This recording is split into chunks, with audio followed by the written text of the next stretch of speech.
Good evening, autumn soul. Outside, the air is crisp and a shy moon lingers behind pale clouds. If you haven't already, brew yourself a hot cup of cocoa or tea, let it steam the window for a breath or two, and nestle under your warm, kind blanket.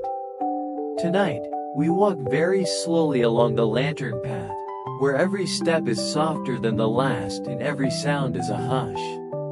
When you're ready, close your eyes just enough that the world grows gentle at the edges. We're going to Hearthbridge, and the village is already drowsing. The valley lies like a folded quilt between low hills. From far away, it looks stitched with copper threads, hedgerows, fences, leaf-littered lanes, each line a quiet seam.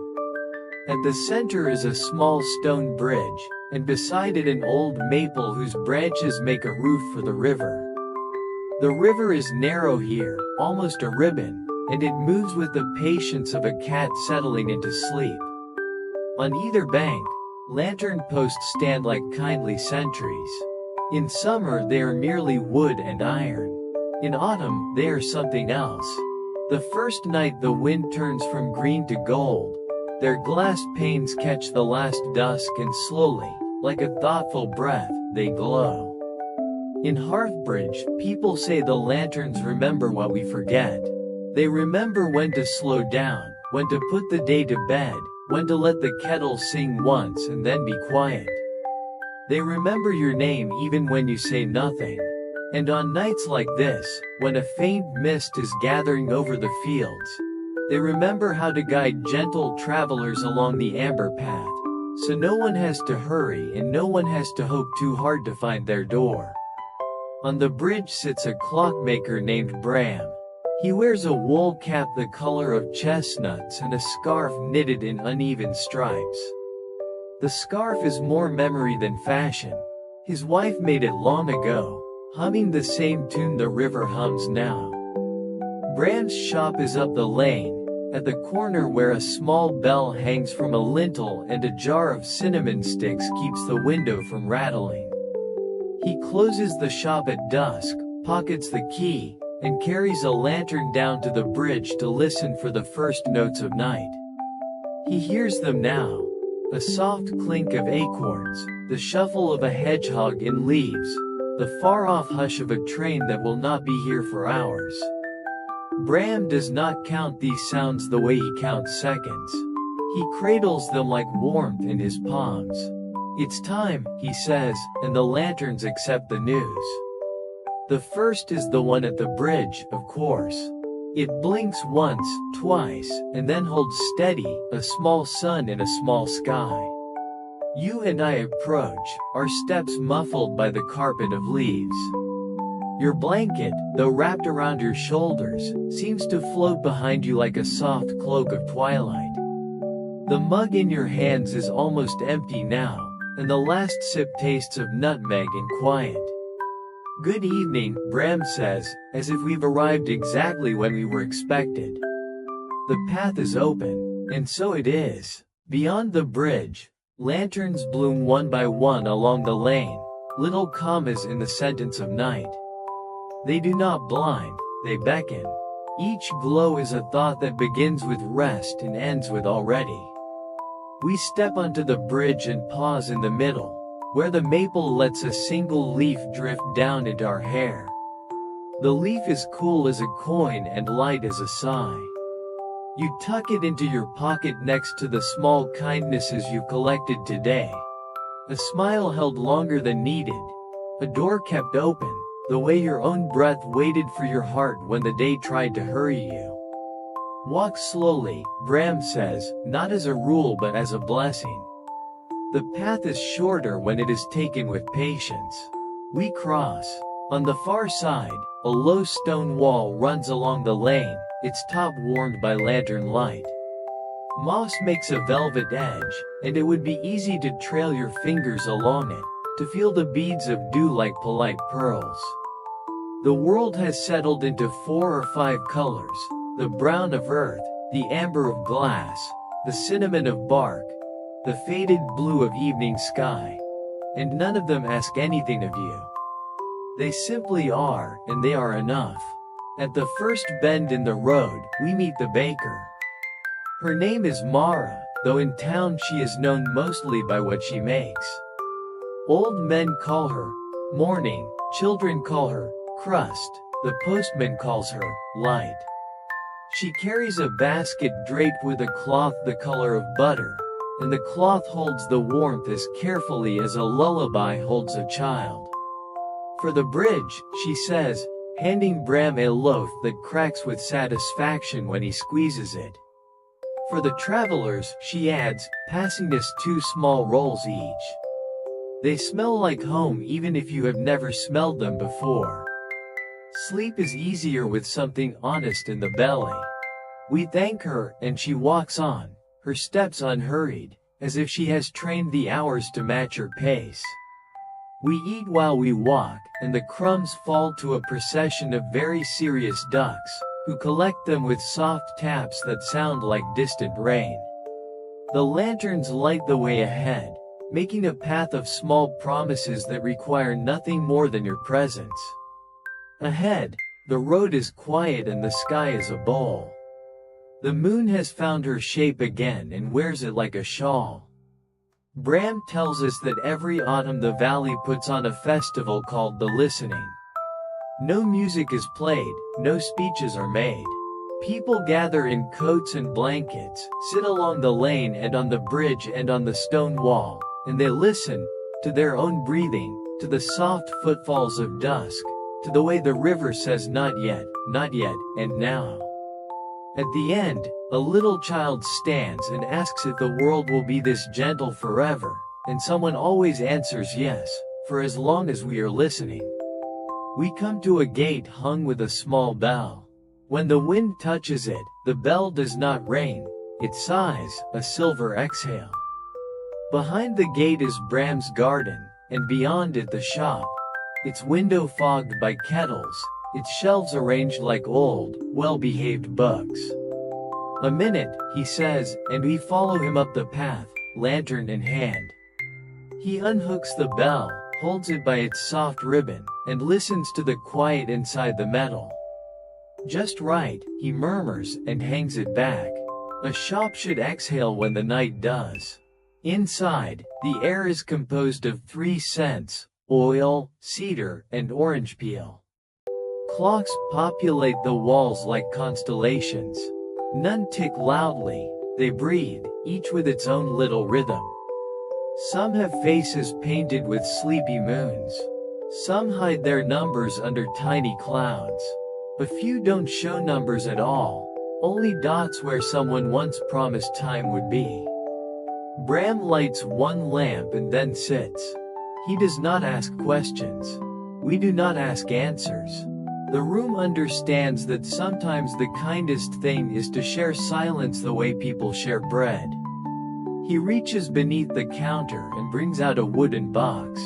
Inside is a small lantern, no taller than your hand, its glass petaled like a flower. This one, he says, is for pockets. There are nights when a person might need a light that is theirs alone. It doesn't shout. It keeps secrets. It burns like a cat purr. Once you hear it, you wonder how you ever slept without it. He winds the small key and the pocket lantern wakes. The glow is not bright, it's close, the way a whisper is close. He sets it on the counter between us. When you leave, he says, take it with you. Lend it to the dark corners where your thoughts go to pace. It won't chase them away. It will sit with them until they grow drowsy. Outside, the lane is quieter still, as if the village has turned the page and found the blank that comes before dreams write themselves. We step out with the pocket lantern in your hand, and the big lantern on the post nods in approval. The mist is thicker now, but the lights make it gentle, as if the world is drinking milk. We pass the tailor's shop, where a single thread hangs in the window, catching lantern light like a tiny river.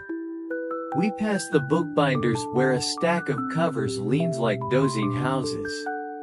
We pass the ferrywoman's cottage, where a rope lies coiled and patient, knowing it will cross a handful of people in the morning, and that for now, the river belongs to the moon. Bram walks slantwise to our pace, sometimes a step ahead, sometimes a step behind, always where we can hear his scarf rustle. The valley has its ways, he says. In summer it sings to be heard. In autumn it hums to be felt. People often think they must choose their pace, and choose it once forever. But here, we choose it again every night. That is what the lanterns are for. Not to hurry you forward. To remind you that forward can be very slow. At the edge of town, the laneway turns to the orchard road. The trees here have taken off their green coats and are showing their rust in honey and wine. Beneath them the grass sleeps under a blanket of leaves, and the earth sighs as if finding a comfortable position. We pause at the first tree. Bram touches its bark. Maples, he says. They keep secrets too. If you press your ear here, you might hear what the day forgot to tell you. You try it, and although it may be the wind, or your own breath, or the idea of a sound more than sound itself, you hear something like, "You have done enough for today." The words arrive without edges, and they settle somewhere behind your sternum, making a little space where pressure used to be. You do not have to hold them, they hold you. Past the orchard, the road climbs gently. We do not climb fast. We go as lanterns do, one small light at a time. Bram points to the hills where small, far-off cottages glimmer like ideas. Up there, he says, is the lookout. We'll go another night when the moon is fuller. From there, you can see the river's whole sentence. Tonight, we keep our eyes near the ground. Tonight is for the first lantern, not the last. We turn back toward the village, because some nights are for long journeys and others are for short, and wisdom is in knowing which. As we walk, the pocket lantern does its patient work, laying a path that is not a path, a softness that is not a command. Your blanket has become the exact weight the evening needs, and your breath and the river have agreed on a tempo. The ducks have arranged themselves into commas along the shore. The baker's window is a square of warmth, and through it you can see the outline of her hands braiding dough for morning. She looks up once and nods, and you nod back, the language of lanterns. I see you, you are here, we are enough. At the bridge again, Bram stands beneath the maple. He is not old enough to be called old, but he has practiced being gentle for so long that it looks like age.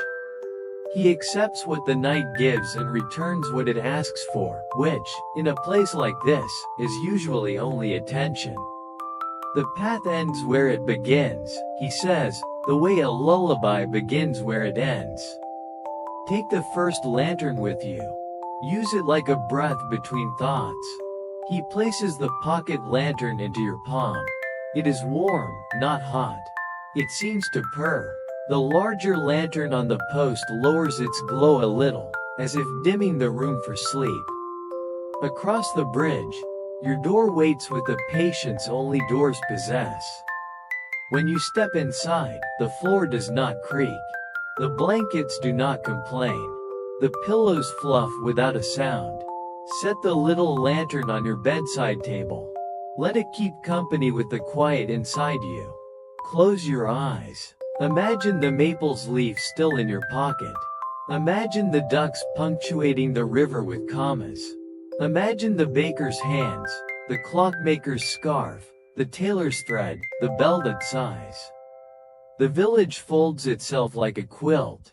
The lanterns say, "Shush. Rest now. You have arrived at the first light of sleep." And if a thought returns, let it sit by the lantern. Let it watch the glow and grow heavy and kind. The night is in no hurry. Neither are we. Let the first lantern watch over you until the second lantern calls us tomorrow. If your mug is nearby, warm your hands around it for a moment. Let the steam kiss your cheeks. Pull your blanket up over your shoulders so the edge rests beneath your chin. The pocket lantern from last night waits by your bedside, a small hush and a glass flower, ready to walk with us again. When you are comfortable, close your eyes most of the way.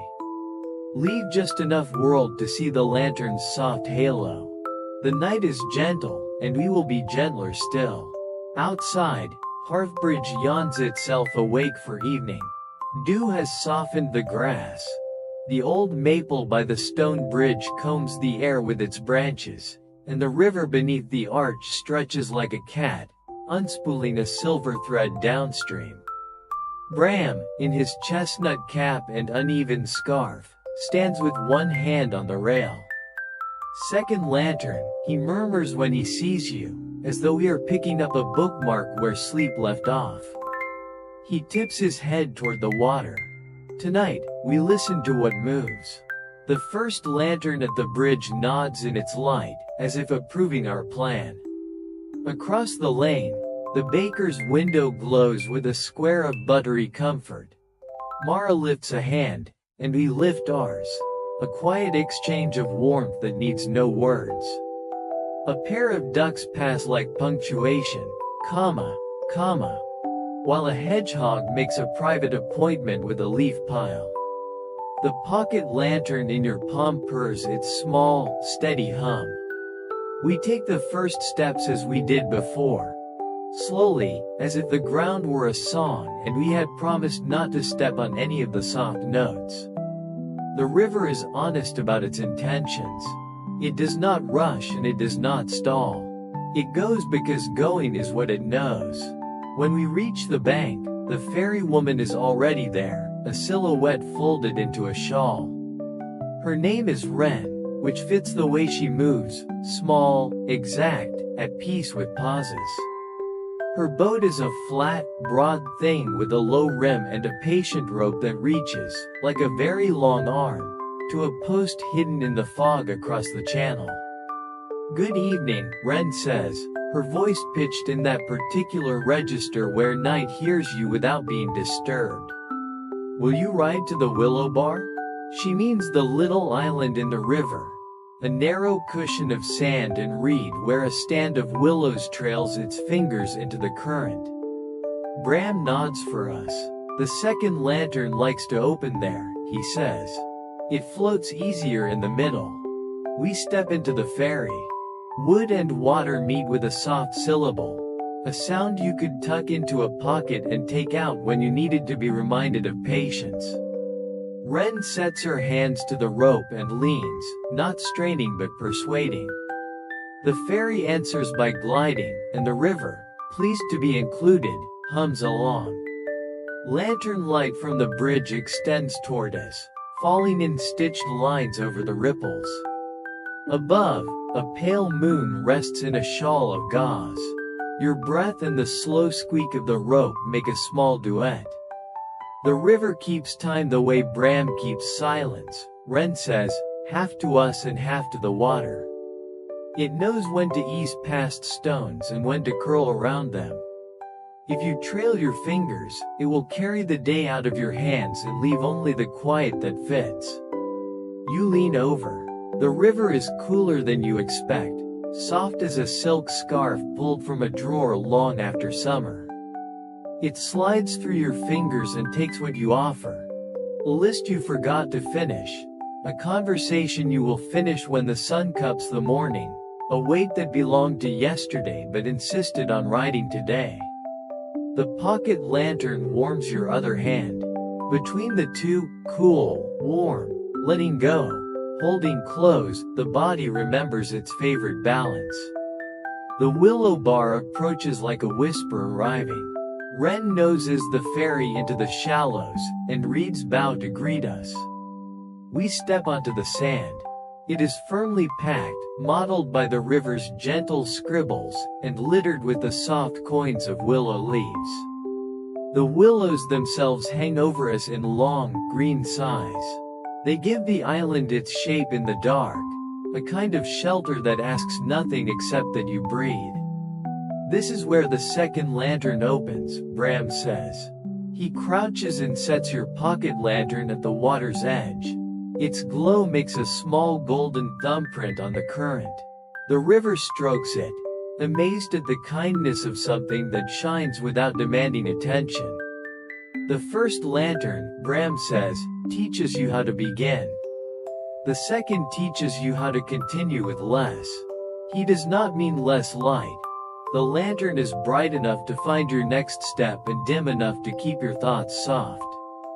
He means less effort, less clutching, less trying to make the world move at your pace. The river knows the futility of that lesson. It brings it every night and tucks it into the reeds in case anyone forgets.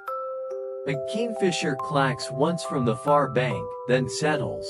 The sound of a train from the leaf-dark hill arrives late and gentle, as if it has been wrapped for transport. Somewhere upstream, a fox moves on polite feet. Downstream, two children, still awake in a cottage with lace curtains, count the stones on their windowsill one last time. The world gathers itself, and in doing so, eases. Wren crouches and lifts a small stone from the margin where wet gives way to dry. River pocket, she says, handing it to you. It is flat and smooth with a pale stripe running through its gray, like a single brush of milk. If you keep it by your bed, it will remember the sound the river made tonight. If you put it in your coat, it will remember the weight you no longer have to carry. But it will never speak unless you ask it kindly. You turn the stone over in your fingers and it holds the day's warmth for 1 second from your skin, then none, then a soft, even cool. The stone needs nothing, and introduces you to what it's like to need nothing for a breath or two. You slide it into your pocket, beside last night's leaf. The two items greet each other. A maple's sigh and a river's hush, companions on the road to sleep. The listening is soon, Bram says. Tonight, the river is rehearsing. He smiles as if the word were too grand for what is happening, as if rehearsing were just a fancy way of naming what the world is when we stop telling it how to be.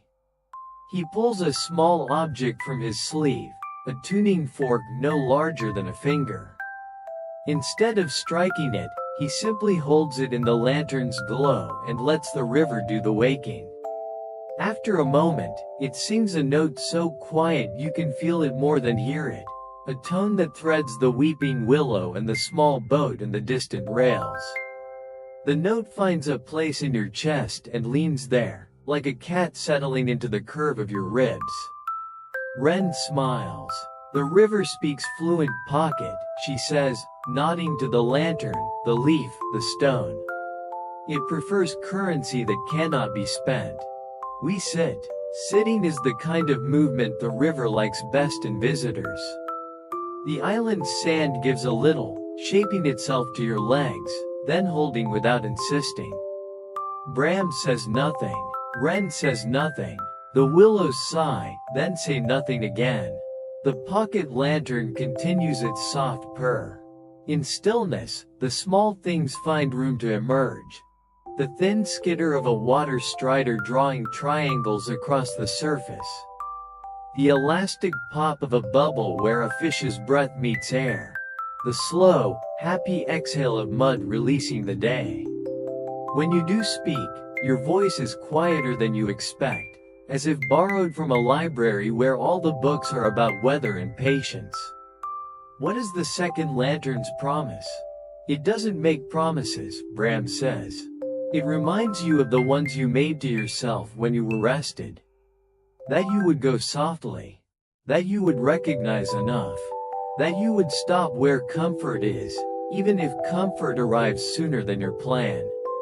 And if I forget? You ask, though you already know. The river keeps a copy, Wren says with a shrug you might miss if you weren't listening with your whole face. It is printed in water, which cannot be folded or lost. A breeze tucks itself through the island. It doesn't so much move the willows as encourage them to breathe deeper. The pocket lantern answers by dimming and then brightening, not to prove it exists, but to show how existing can be a wave. You remember that breath works the same way. You remember that sleep is only breath with its eyes closed. It's time, Bram says at last, but when he says it, he means nothing like hurry. He means that the hour has ripened, and fruit should be eaten when it is sweet. We stand. The sand yields again, then let's go. Wren sets a foot in the ferry, we follow. She takes the rope and leans, making room for quiet to travel. The river's silver thread gathers us up and lets us go. Gathers us up and lets us go, until the island is behind us and the bridge ahead is a doorway made of amber. On the bank, Bram says, there is a bowl. He points to a small stone dish tucked where grass becomes earth. Many leave something there for the second lantern, a whisper, a worry. It turns to dew by morning. You kneel and find the bowl cool to the touch. It holds nothing but room.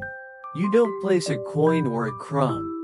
You place a thought you meant to carry to bed, the kind that knocks and won't come in.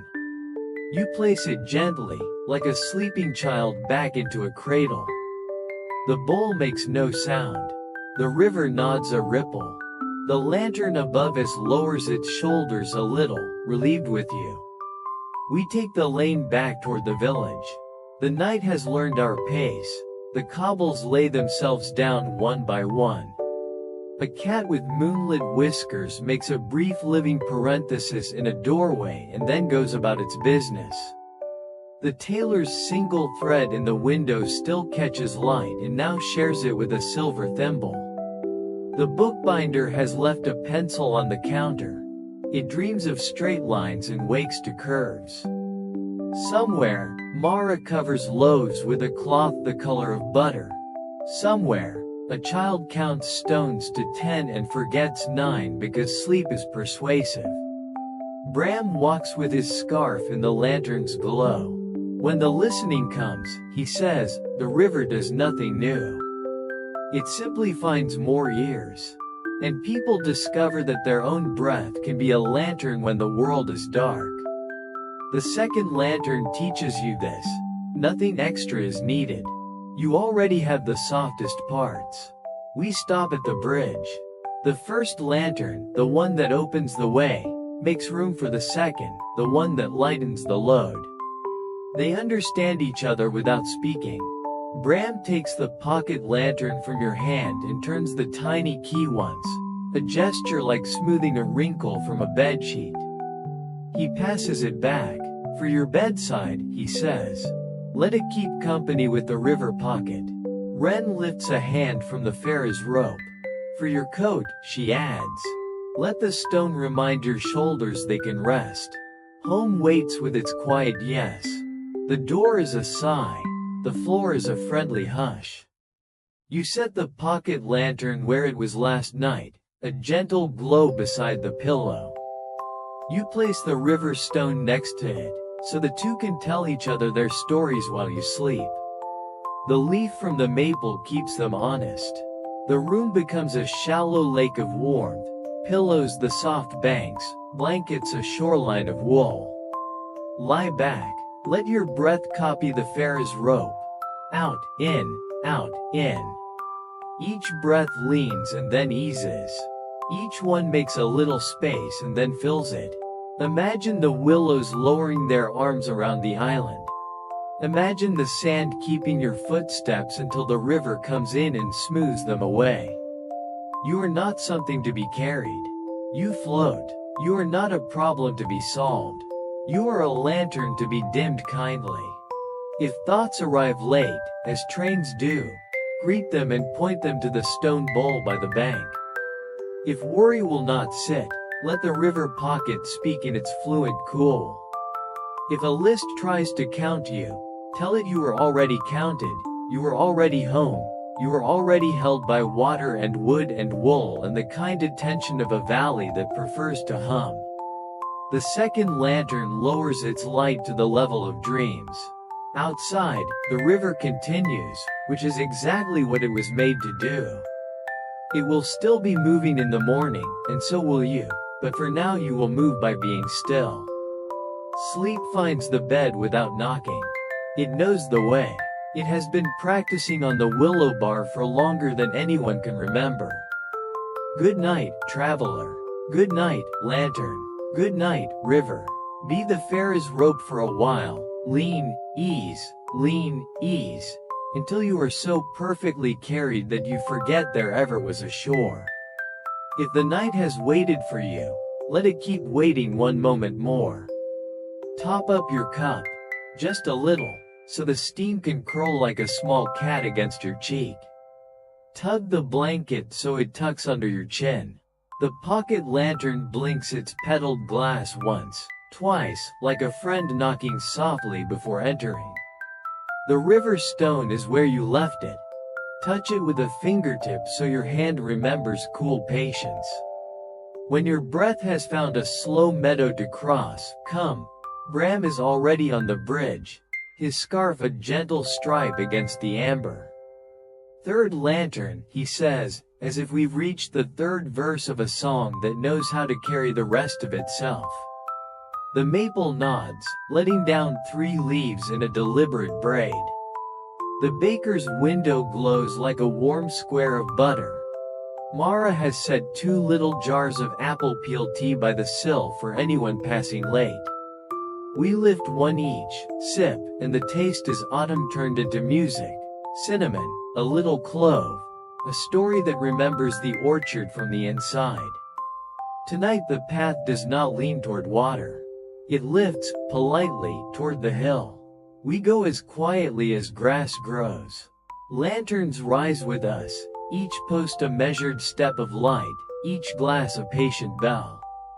A fox watches from the hedge, his pupils like 2 thoughtful drops of ink.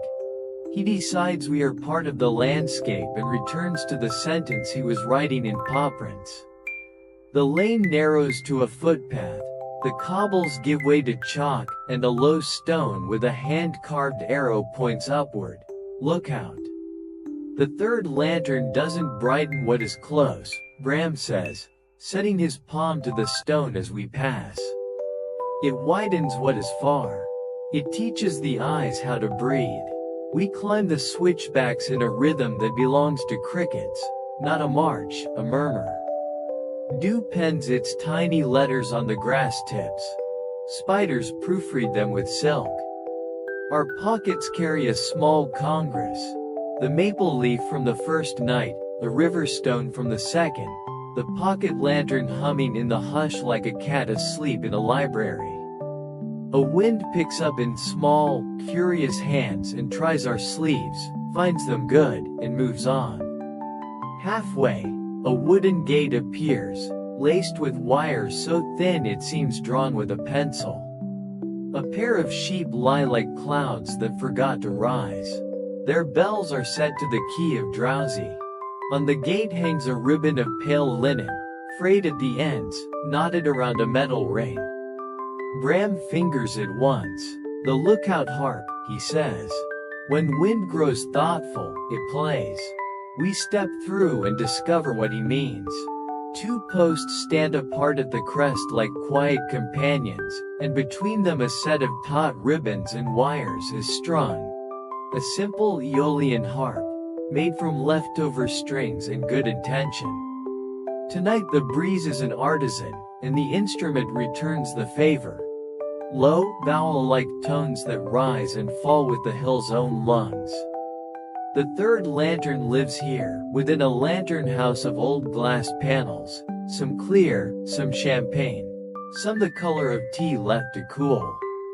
Its flame is small, deliberate, honest as a pulse beneath a thumb. Sitting is the first ritual. A bench, worn in the exact right places by generations of knees and shoulder blades, holds us without asking our names. The valley rearranges itself below like a quilt that has learned more comfortable folds. The river a silver stitch. The bridge a careful knot. The baker's square window a button. The orchard a suede patch rubbed thin by season. This is not a view that wants to be captured. It wants to be understood, and then, kindly, forgotten enough that it can surprise you again tomorrow. Bram removes his cap and rubs a line across his hair as if polishing a thought. When people come up here and ask what the third lantern is for, he says, I tell them it is for rooms. The kind you make in your head. The kind you forget you have, especially on days when your thoughts crowd as if the last ferry were leaving. The third lantern lights the hallway and opens the door you thought was a wall. The harp plays something you recognize only after it leaves, like a conversation in which the best sentence arrives on the walk home. A small figure approaches along the ridge, a coat tucked in one arm like a folded afternoon. This is Lark, the weather reader and keeper of the hill's patient instruments.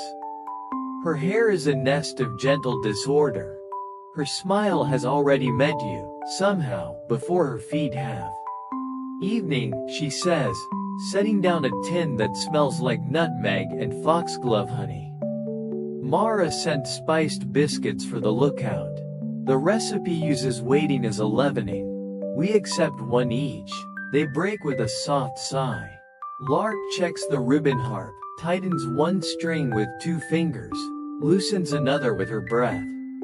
The listening will carry up here tomorrow, she says. Different from the river.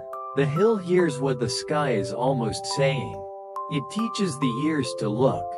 Bram opens the lantern house with a turn of a small key that sounds like a thought changing its mind. The third lantern brightens by the width of a kindness.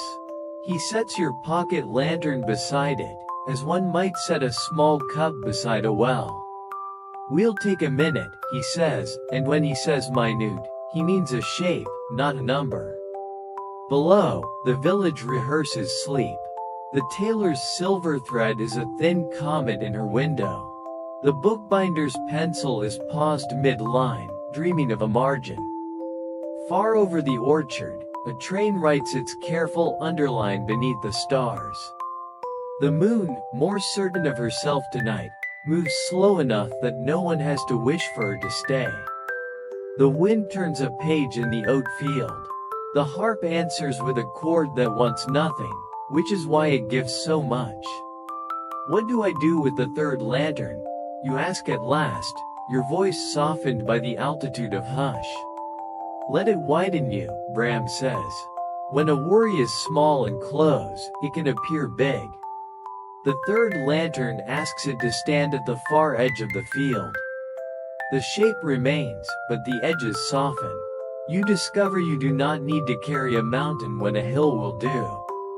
Lark reaches into her pocket and brings out a round, translucent button, glass, not plastic, blue as the moment between dusk and night. There is a tiny bubble trapped in it, like a thought that forgot how to be heavy. Sky button, she says, placing it in your palm. It was once part of a storm window. It remembers how to hold a view without owning it. Pin it to your nightstand with your eyes. It will help your sight sit down. You turn it gently. It is cool, like the river stone, but more upward.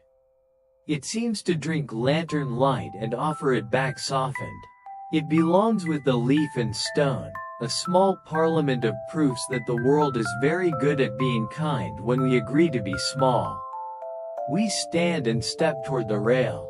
Bram shows you a game he learned from an old shepherd. Choose one far light and breathe toward it. Not to reach it, not to claim it, but to see how your breath lengthens when it has a horizon. You choose the fairy cottage, a mild ember by the river. In 4 soft counts, air arrives. In 6 softer counts, it returns. You play again, choosing the orchard. Then the bookbinder's pencil. Then a square of darkness where nothing moves and therefore everything rests. Your breath grows taller without getting louder. The body nods. This is the room I forgot I had. Lark tips her head. The third lantern is a librarian, she says.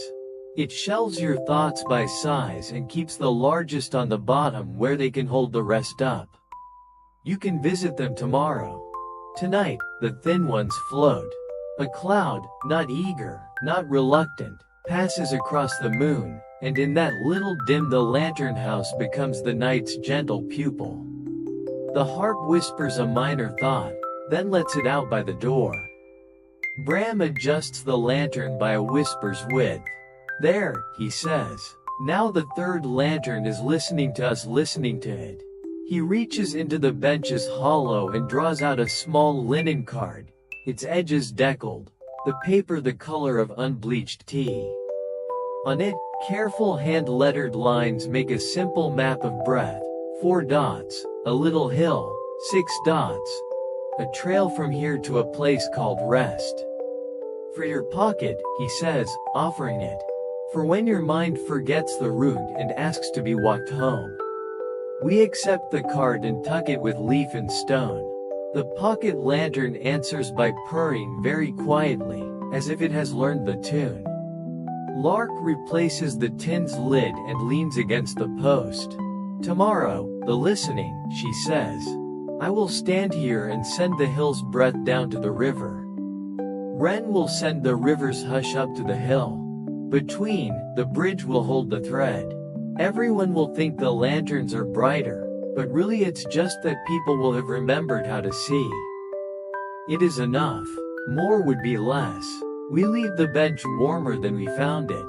Down the switchbacks we go, letting gravity teach ease. Dew has fattened on the grass tips and can now be seen as separate stars that forgot which way was up. The sheep have rearranged themselves into commas.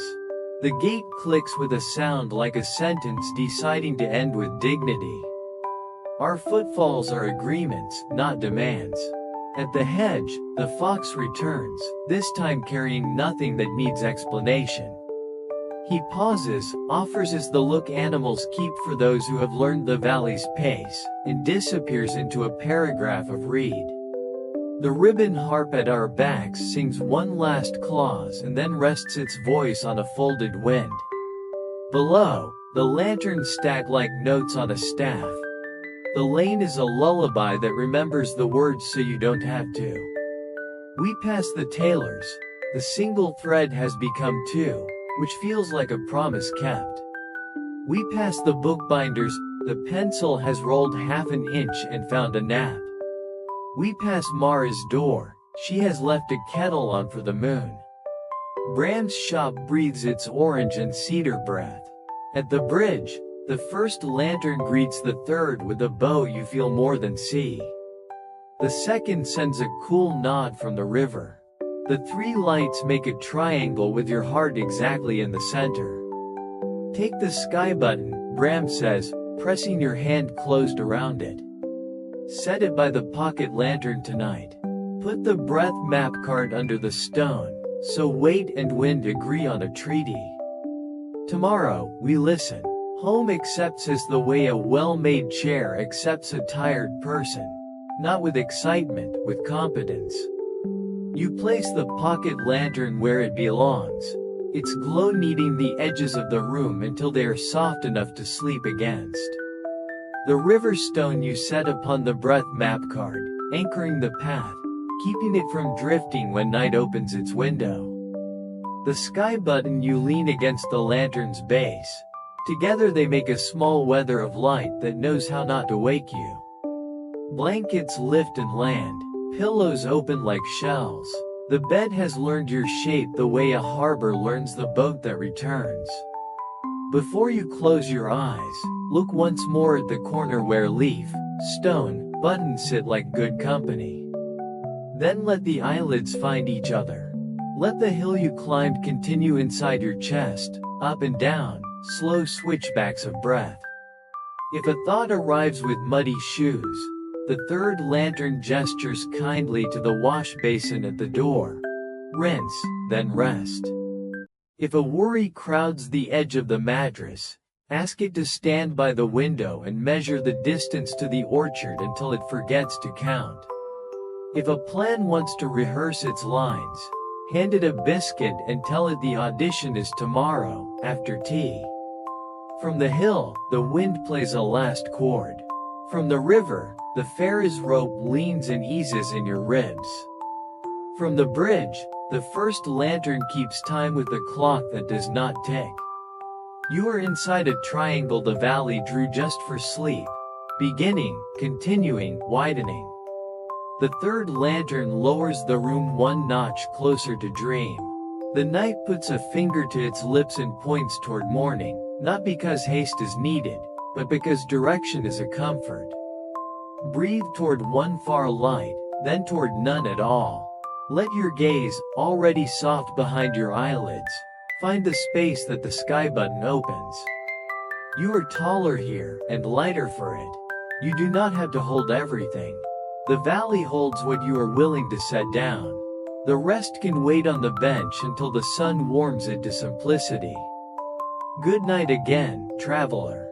May your thoughts find the far field and wave from there. May your breath climb and return without losing itself. May the third lantern keep widening the room until sleep walks in and lies down without a word. If you've been saving a last sip of cocoa or tea, warm it now and let the steam mist your eyelashes. Tuck the blanket so it hugs your shoulders, and touch the little still life on your bedside, leaf, stone, sky button, so your fingers remember where kindness lives. The pocket lantern blinks once as if to say, "Shall we?" Tonight is the listening. The evening arrives early, like a friend who knows how to wait without knocking. Hearthbridge doesn't so much prepare as remember. Doors stand on their latches to let the hush travel. Windows glow as kindly as cheeks. Along the lane, the lanterns lighten not brighter but nearer, each one stepping a half-inch closer to the lives it watches. The stone bridge loosens its back. The river combs itself with willow fingers. The moon threads a silver ribbon through the low cloud and leaves the ends hanging for luck. Bram is already on the bridge. The chestnut cap, the scarf with uneven stripes. He wears night the way a readable book wears a bookmark.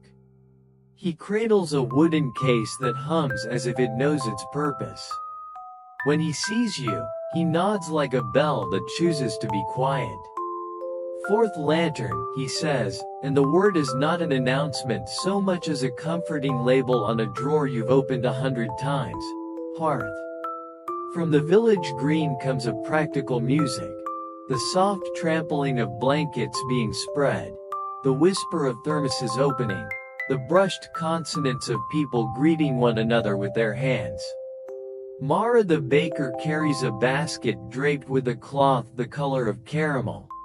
The cloth seems to give off a warm light of its own. Wren the fairy woman has tied a new ribbon to the rope so the boat will remember tonight's pace forever. Lark the weather reader has a small wooden box under her arm and wind in her hair as if she's still half listening to the hill. We walk together to the green. Bram, you, I, a few ducks that have promoted themselves to ushers. The pocket lantern hums inside your palm, leaf and stone and sky button riding in your coat like a small parliament. The green is already a book open to the good page. People sit on benches and low walls and the kind of folding chairs that make even adults look like children at a story hour. Children, for their part, hold their grandparents' fingers as if those fingers were instruction manuals written in a language only bedtime understands. At the green's center stands the hearth lantern, not taller than a person, not fancier than a kettle. Glass on four sides the color of tea at different times of day. Dawn, afternoon, evening, night. Its frame is iron-worked in simple curves, sturdy and forgiving. At the top hangs a little bell whose clapper is wrapped in velvet. It exists only to be quiet. It looks like a house, a child whispers, and for a moment you can see it. The lantern is a home turned inside out so everyone can live in its glow. Bram sets down his wooden case and opens it. Inside, a dozen small tools and one beautiful nothing, a space exactly lantern-shaped. The fourth lantern wasn't built, he says. Hearths happen when attention gathers. Wren arrives and sets a shallow bowl by the base of the hearth lantern, the same stone bowl the river keeps at its bank, borrowed and dried and made ready. Lark kneels and draws a chalk circle around the lantern's feet, then adds the simplest of maps: a line from the bridge, a line from the river, a line from the hill. They meet at the circle. She blows on the chalk and it becomes weather. So no one forgets the directions in the dark, she says, and smiles with the side of her mouth that belongs to Cloud. Mara makes a circuit, handing each person a thin slice of something like cake and bread at once. When she reaches us, she leans in. It's called keeping, she says. Flour, butter, a little apple, a little patience. Food that reminds you of the kind of hunger sleep cures. Someone sets the ribbon-harp lark keeps on the hill upon 2 posts at the edge of the green. Tonight the wind plays it the way a mother brushes a child's hair, slowly, with the kindest attention to tangles. The sound floats over the people and sits on their shoulders lightly, so lightly that it turns to breath. Bram opens the hearth lantern's side with the same small key that has patiently worked every door we've met. He does not raise the wick, he lowers the room. That is what the 4th lantern knows to do. It does not force night to be quiet. It reminds night of its own profession. There is no speech because no speech is needed. Someone, no one ever knows who begins, starts the listening by placing something in the stone bowl. A thought, a small worry, a plan that can wait. Then another person. Then another. It is not a line, it is a tide. Grown men step as carefully as cats. Children learn how to put down something you cannot see. The river nearby loosens its shoulders, delighted to be indoors without flooding anything. Bram lifts the pocket lantern from your hand and sets it on the hearth lantern's low shelf. The little glow beside the big glow. The individual beside the communal. It will keep your place, he says softly, the way books keep ours. No one can sit in your quiet but you. The listening begins in truth when nothing else wants to begin. The wind harp chooses a note and all the people accept its invitation without being told what it is. The bridge ticks without ticking. The moon agrees to be only as bright as the need. The lanterns along the lane do not get louder, they get closer, until each person seems to be illuminated from the inside out. You feel it like a fire that does not burn, like a cat in your ribs kneading the day's edges round. If you were to describe it, you would say that hearing changes shape. Your ears look farther and your eyes listen closer. You notice a child learning to breathe in 4s for the first time. In 2 3 4, out 2 3 4 5 6. And rediscover that your lungs were always this tall. You had only been sitting down inside them for a few days. Somewhere, the fox pauses in a hedge and reconsiders daylight. Somewhere, the ducks rearrange themselves into an ellipsis and then decide on a period. The train, late and polite, writes its underline under the valley, and everyone feels graded gently correct. The 4th lantern does not erase thoughts, it shelves them by weight. The light from the dawn pane rests on the smallest things. A button that slipped from a cuff. A letter that does not need answering. A faint ache in the ankle from a hill that taught kindness too well. The afternoon pane lifts the middling pieces and sways them to drowsiness. The list of tomorrow's errands. The shirt that wants mending, the idea that might become a loaf if you give it flour and time. The evening pane tucks heavier matters into lower shelves. The night pane draws a curtain that is not a door but feels like mercy. You do not forget what matters. You remember what can wait.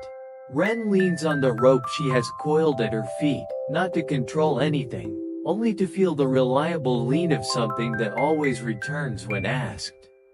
Lark watches the moon and writes weather on her palm with her thumb like a promise only she needs to read.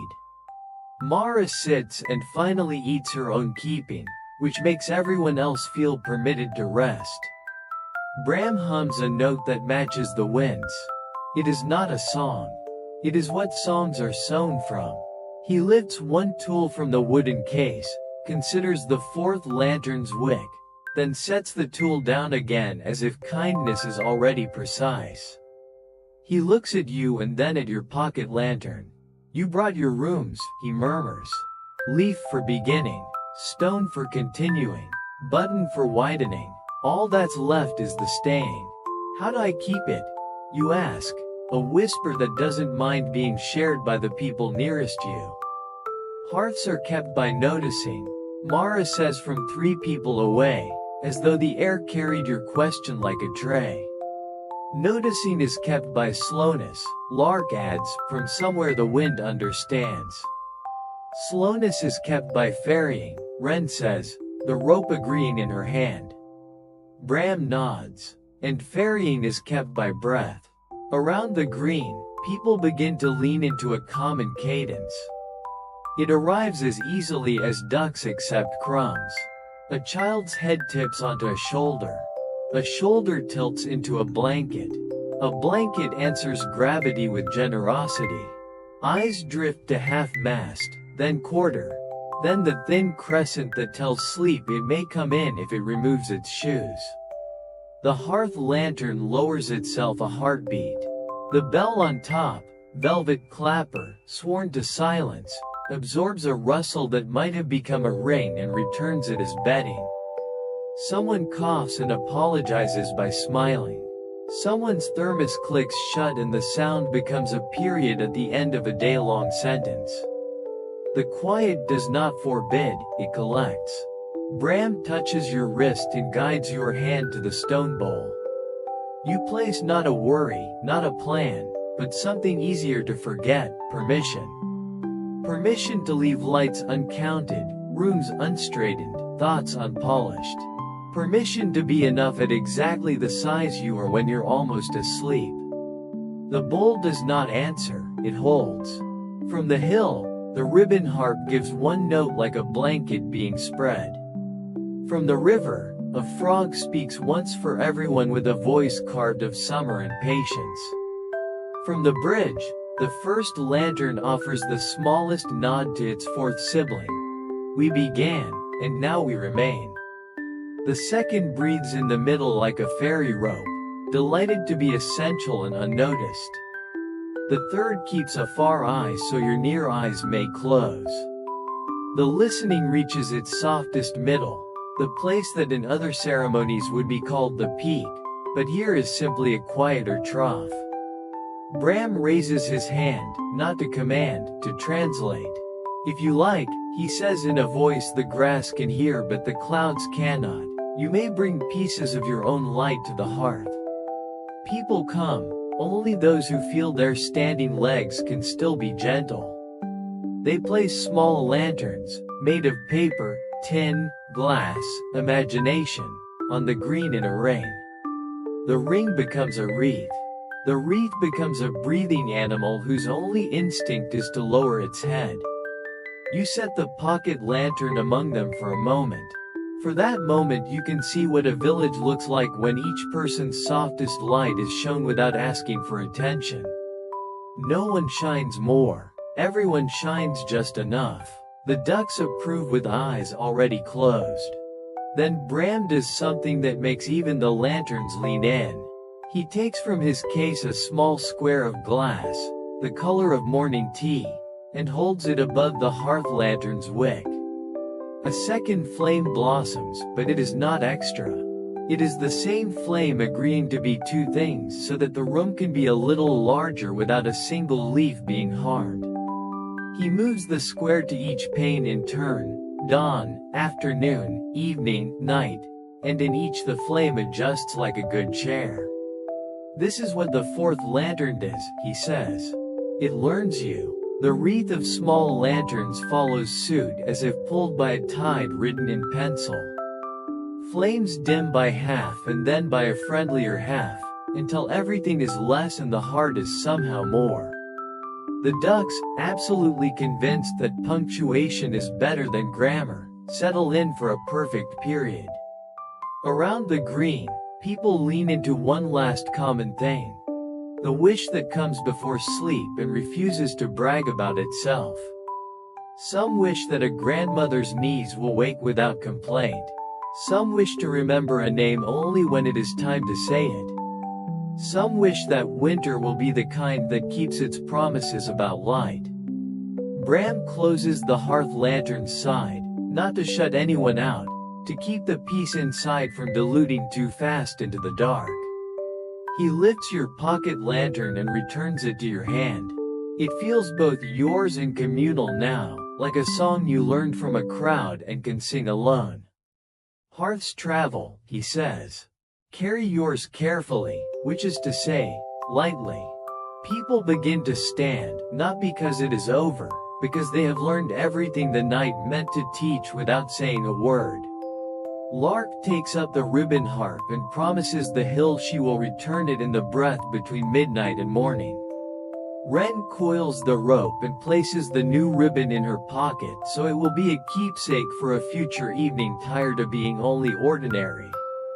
Mara gathers crumbs and calls them blessings for birds. The children, taller for having sat down, practice walking as if they understood how thin the ground is between running and flying. We walk back to the bridge. The river continues its sentence without reaching for an exclamation mark. The bridge proclaims nothing and therefore holds more than it claims. On the maple above, 3 leaves let go in a shared decision and land together on the railing like a soft chord you only hear with your fingers.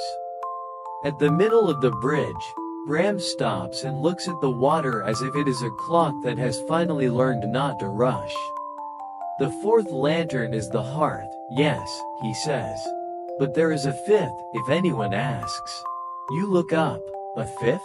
He smiles the way people smile when they draw curtains and discover an old moon waiting like a loyal dog. The 5th lantern is the one that lights when you close your eyes. He taps a finger lightly against your temple, then your chest. But it can only be seen from the inside. He is right, of course. When you look toward the village, every window has learned to glow at the level of sleep. When you look toward the hill, the wind has put away its fingers. When you look toward the river, you can feel your own breath leaning and easing. And when you look toward your own hidden rooms, you see a small light answering present without speaking.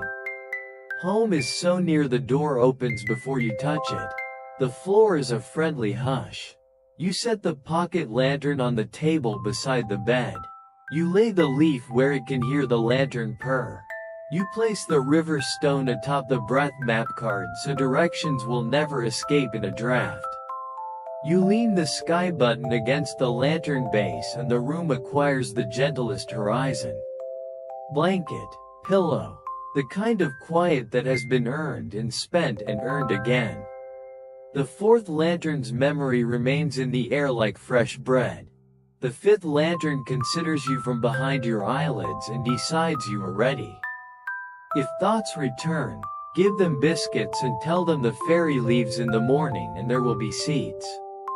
If a worry knocks, let it admire the sky button until it forgets what it wanted. If a plan insists on being important, ask it to count the ducks as they drift into punctuation. The lantern dims a last careful inch. Outside, the lane holds your footsteps in trust. The river wears your breath like a scarf and promises to return it in the right weather. The hill keeps watch without insisting on being thanked. The bridge knows your name and agrees to forget it until dawn, so you can sleep as if you were everyone and no one, a traveler and a home. Good night, traveler. Good night, village. Good night, lanterns, 1st, 2nd, 3rd, 4th, and to the small unnumbered one that lights only when the world falls kindly away. May your dreams be the quiet the valley spoke, and may morning find you already rested, with a glow that needs no wick. Sleep now. Sleep completely. The hearth lantern has the door. The fifth has the key.